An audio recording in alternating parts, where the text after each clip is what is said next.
He told his pregnant wife her friend was hitting on him, and what happened next shocked everyone. She leaned over the moment his pregnant wife walked away. She touched his arm. And she made sure every single word landed exactly the way she intended it to. That was not a friendly offer. That was a test. And what happened next unraveled an entire friendship in less than 48 hours. So here is the full story. This guy, 31 years old, is out at dinner with his wife, two of her friends, and a couple they know. His wife is almost 5 months pregnant with twin daughters. By every account, this is a man who is completely devoted to his family. He describes himself as insanely happy in his marriage and says he adores his wife with everything he has. The kind of guy who notices the little things, who pays attention, who is present. The kind of man who remembers the way his wife takes her coffee and clears his schedule without complaint when she needs him near. The kind who thinks about his daughters before they are even born, who has probably already started putting together furniture and asking questions about names and daydreaming about what they are going to be like. Important detail, because it matters a lot for what comes next. Now there is one friend in the group who has always given him a bad feeling. He has met her a few times before this dinner and something has never sat right. She asks questions that cross the line, the kind you do not ask a friend's spouse. She makes comments that linger a little too long. She has been overly playful in a way that does not quite feel playful. It is hard to describe that particular sensation to someone who has not experienced it. That low and quiet alarm that sounds in the back of your mind when someone is doing everything technically within the bounds of acceptable behavior, but something underneath it is completely wrong. He brought it up to his wife before. His wife laughed it off and called the friend a joker. But he never bought that explanation and kept a quiet note of it in the back of his mind. He filed it away without making a scene, without pushing back hard enough to cause a fight, because he was being reasonable and giving the benefit of the doubt. That patience was not rewarded. At dinner, the group is seated in a large outdoor U-shaped booth that could comfortably fit 10 to 12 people. There is space everywhere. The evening is probably pleasant, the kind of warm night where conversation flows easily and everyone is a little more relaxed than usual. His wife is sitting to his left, close enough that their arms are nearly touching. The friend, instead of sitting near the other guests where there is plenty of room, chooses to plant herself directly to his right. Right there, pressed against his side of the table, close enough that he would have had to make an obvious effort to create any distance between them. His wife noticed this detail later and he had not even clocked it in the moment, which tells you something about how practiced this person was at making things look casual. She had done this kind of thing before. You do not execute a move that smoothly if it is your first time running it. Then the moment arrives. His wife and the other friend get up to use the bathroom before the food comes out. There is always a particular quality to those few minutes in a social setting when the group shifts and the configuration changes, when the noise of the table drops and suddenly you are aware of exactly who is sitting next to you. The other couple is far down at the opposite end of the booth, deep in their own conversation, paying no attention to this corner of the table. And just like that, this woman and this man are alone on their side. She does not waste a single second. She does not look around. She does not take a breath and reconsider. She reaches over and touches his arm. She leans in close enough that the words are meant only for him, and says something along the lines of, "Hey, I know you and your wife have a lot going on right now, and if you ever need to talk about anything, I am always here and I will always keep it between us." Now read that again slowly. She is not offering friendship. She is not being supportive. She is offering secrecy. She is offering a private channel. She is positioning herself as the safe place he can run to while his wife is pregnant and vulnerable and emotionally occupied. She is framing his own marriage as something burdensome, as something that might be weighing him down, as something he might need a secret escape from.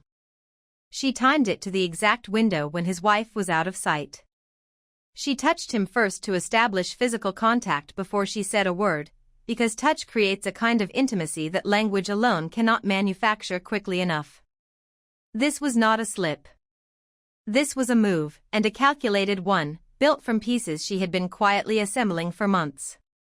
He works in sales leadership. He reads people for a living. He can feel when someone is performing versus when they are being genuine, and what he felt in that moment was neither warmth nor friendship. It was pressure. It was an angle.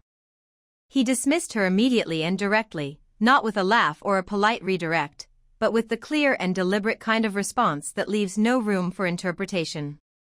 And then, because apparently one rejection was not enough of a message for her, she followed up by implying that the offer was standing. That word, standing. That is not a misunderstanding. That is not someone fumbling through an awkward moment. That is a declaration. She was telling him plainly that she was not going away, that he could come back to this whenever he was ready, and that she would be waiting right where she had placed herself, patient and available and private. Okay, I need to pause here because the audacity is actually staggering. His wife is 5 months pregnant with twins. Twins. She is carrying 2 human beings inside of her body. She is tired and she is probably overwhelmed and she is doing something extraordinary. And her supposed friend is sitting at the same dinner table, waiting for her to walk away, dangling an affair offer like it is a perfectly reasonable thing to do. Like this man's pregnant wife is simply an inconvenience to work around rather than a person who trusted her. So now he is sitting with a difficult situation. He knows what happened. He knows what she meant. He is not confused and he is not second-guessing himself. But he loves his wife and he is worried about 2 things. The first is that his wife might brush it off the same way she did before, dismissing it as the friend just joking around, which would put him in the painful position of watching someone continue to disrespect his marriage without consequence. The second is that his wife is still building her life in a new country. She moved to the United States from Sweden 4 years ago, and this woman is one of the first real friends she made here.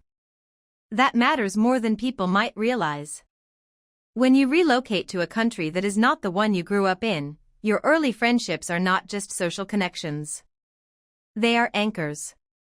They are proof that you belong somewhere. Losing one is not just losing a person. It is losing a piece of the life you built with so much effort. He does not want to blow up her social world. He does not want to cause unnecessary pain during a pregnancy that is already demanding so much of her. But he also knows he has to say something, because staying silent is not an option and he is not the kind of man who lets a lie live in his marriage.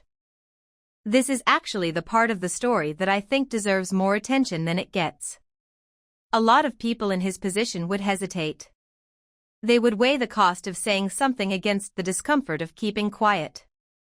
They would tell themselves it probably was not that serious, that maybe she really was just being friendly, that maybe rocking the boat would cause more damage than the incident itself. They would let the conversation dissolve into uncertainty and do nothing. He did not do any of that.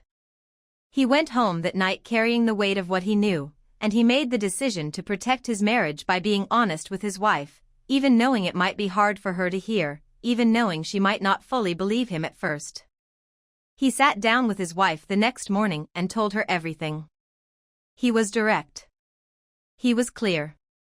He did not soften it or bury the lead or spend 10 minutes setting up a careful emotional framework designed to cushion his own discomfort. He just told her the truth, the way it actually happened, without editing or minimizing. And here is something remarkable. His wife received the information and handled it with grace. She was processing, yes, you could probably see it in her face, that specific stillness that comes over someone when a piece of information is landing and they are letting it settle rather than reacting immediately. But she was not in denial.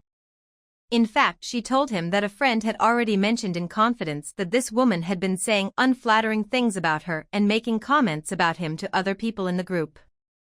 His wife had already been quietly suspicious. She had already felt something shift in the air around this friendship and had not quite been able to name it. This confirmed what she had been sensing all along. And then his wife said something that floored him. She pointed out the seating arrangement. She realized on her own that this woman had deliberately chosen to sit directly next to him in a booth with enormous amounts of open space. She had done the geometry of it in her own mind and arrived at the same conclusion her husband had. His wife had clocked the behavior without even knowing the full picture yet. That is not nothing. That is a woman who is 5 months pregnant, exhausted, building a life in a foreign country, and still paying close enough attention to her marriage to notice a calculated seating choice at a dinner table. That is someone who loves her life and is not willing to let it be quietly dismantled.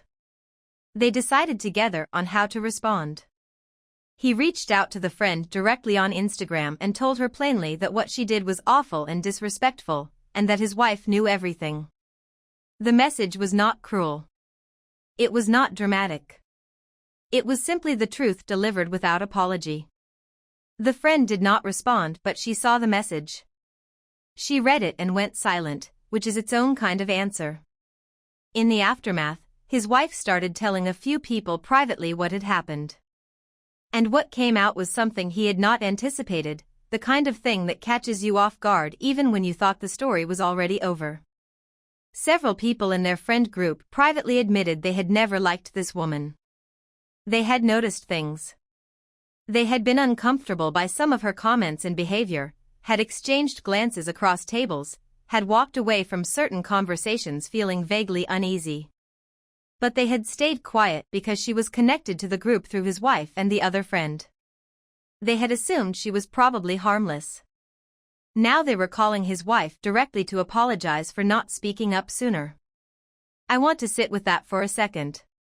Multiple people knew something was off with this woman and said nothing. They noticed the behavior, they felt the discomfort, and they chose to say nothing because it was easier. And his wife was the one who had to find out the hard way while pregnant. This story ends with something that feels genuinely earned. His wife did not fall apart. She did not lose herself in anger or embarrassment. She made a clear assessment of the situation, stood by her husband, and cut off someone who was never actually in her corner to begin with. She looked at the friendship for what it really was, once the surface had been stripped away, and she let it go without performing grief she did not feel. And now she knows exactly who her real friends are. That is not a small thing when you are building a life in a new country and still finding your community. Here is where I stand on all of this. This man did everything right.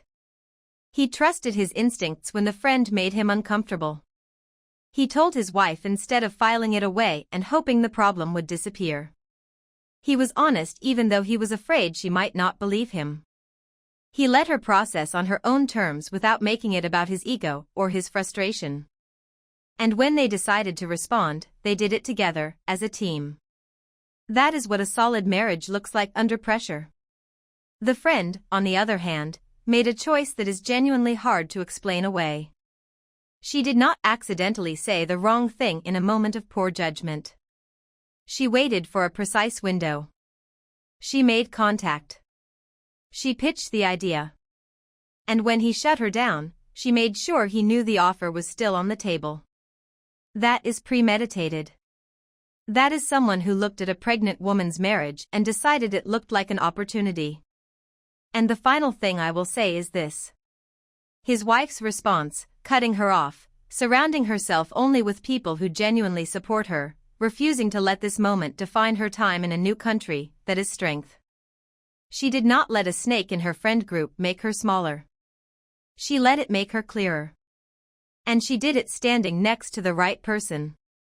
She threatened divorce because her husband once dated a poor woman, and it gets so much worse. She found out he once dated a woman who grew up poor. And she told him she was disgusted by him. 2 months into their marriage, and she was already threatening divorce over his past.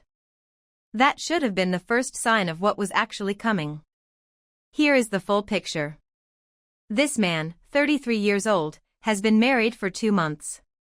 He comes from a middle-class family.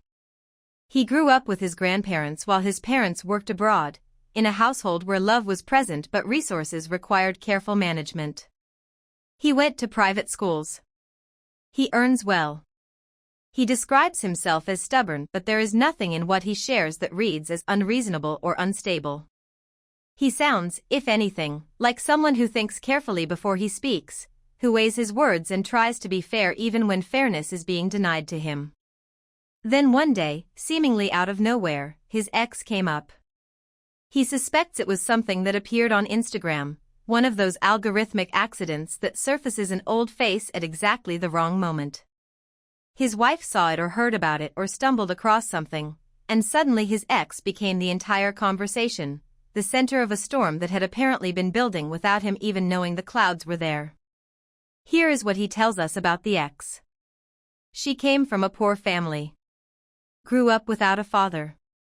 Was raised by a single mother who presumably worked hard to keep things together.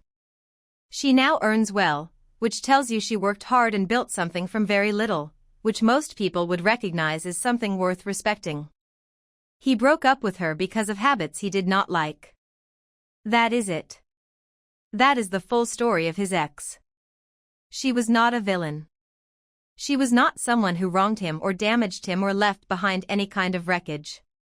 She was a person he dated and then moved on from, cleanly, the way adults do, and she has been completely out of his life. There is no drama here. There is no ongoing connection. She is simply a chapter that ended before this marriage even began.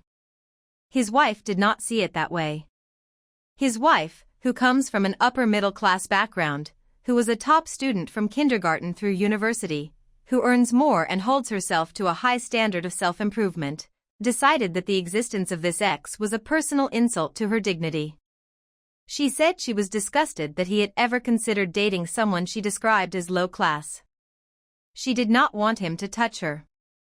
She did not want him near her. She flinched away from his presence as though proximity to him was now something to be endured rather than welcomed. She threatened divorce. She threatened to go find men of higher quality, as though she were a consumer returning a product that had failed to meet its specifications. She told him he did not understand her and got furious when he suggested she might be jealous, as if naming the emotion was somehow the greater offense, as if looking clearly at what was happening in that room was the real betrayal. Let me just stop and breathe for a second here. She is 2 months into a marriage and threatening to find higher quality men because her husband once dated a woman who grew up without money. That sentence should sound as unhinged out loud as it looks on the page. He is trying to understand her perspective. He genuinely cannot figure out what he is missing, and you can feel the sincerity in that confusion, the way he turns the situation over and over looking for the angle that makes her reaction reasonable. He is not writing this post to vent. He is writing it the way a person writes something when they are genuinely lost and hoping someone from the outside can see what they cannot. He asks whether class status really matters this much to some people when it comes to who their partner dated in the past. And the honest answer is that for some people, yes, it does matter. There are cultures and families where the idea of someone having connections, even historical ones, to people considered beneath a certain social standing is treated as a stain that does not wash out. His wife grew up in an environment where status was real and visible and important, where the right schools and the right addresses and the right family names carried weight that was never questioned. So the feeling is not completely fabricated out of nowhere. But understanding where a feeling comes from does not mean the feeling is acceptable to act on. There is a massive gap between privately feeling something and threatening to dissolve your 2-month marriage over it. There is a canyon between having values around class and calling your husband disgusting because of a relationship he had before he ever met you, before he had any idea you existed, before there was anything between you that could have been protected or betrayed. A feeling rooted in upbringing is still a feeling that belongs to the person who has it. It does not get to become a weapon simply because its origin story is understandable. He cannot change his past. He cannot reach back in time and replace who he loved or who loved him or what those years looked like. The demand being made of him is literally impossible to fulfill, and she knows that. And knowing that, she made the demand anyway, which tells you something important about what the demand was really for. What makes this more troubling is the pattern of escalation. It is not one conversation that went sideways on a bad night. It is on and off for a month. She cycles through it with a regularity that starts to feel almost deliberate. She threatens divorce, then pulls back, then returns to the topic, then escalates again, louder this time, sharper, with new details added to the accusation like she has been rehearsing. That kind of cycling is not the behavior of someone working through a difficult feeling. That is someone using a feeling as a weapon, returning to it when they want leverage, putting it down when they have other things to focus on, and picking it back up again when they want to feel powerful in the relationship. The ex is not the point. The ex was never the point. The point is what the ex gives her, which is a grievance she can keep alive indefinitely, a wound that never has to heal because healing it would mean surrendering the power it provides. He is going to see a psychiatrist. He is wondering if there is something wrong with him. Read that again. He is questioning his own mental health because his wife has spent a month telling him that his past is disgusting and that she might leave him or find someone better. That is what sustained emotional pressure does to a person. It does not announce itself. It does not arrive in one dramatic moment. It accumulates slowly, day by day, comment by comment, until the person on the receiving end starts to believe that the distorted version of themselves they are being shown is the true one. He is not looking for sympathy in his post. He is looking for clarity. He is genuinely trying to audit himself and determine whether he deserves what is being done to him, which is a question no person should have to ask 2 months into a marriage. It makes you doubt your own perception of reality. It makes you wonder whether you are the problem even when you have done nothing wrong. And then comes the update, which is somehow even more revealing than the original post. He agreed to the divorce. And the moment he did, she pivoted. Everything shifted with a speed that should have taken his breath away. Suddenly it was not about the ex at all. It was about trust. He had not trusted her. He had taken her to the same places he went with his ex, which is an accusation that borders on parody, because how would he even know which restaurants to avoid for a new relationship if he is supposed to erase all memory of his past? He had not told her enough about his exes, which again, most people would consider normal and healthy boundaries, not evidence of deception. He had not listened to her.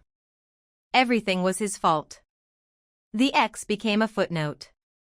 And the real complaint revealed itself as something much broader and much more about control.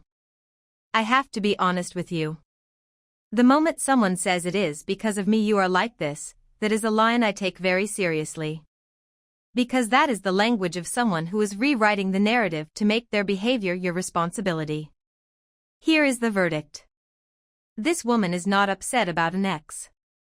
She is not processing a legitimate insecurity about class.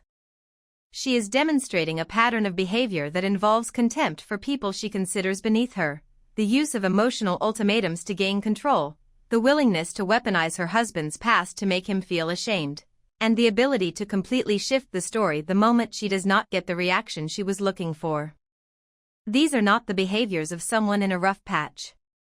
They are the behaviors of someone who has decided her husband is something to manage rather than someone to love.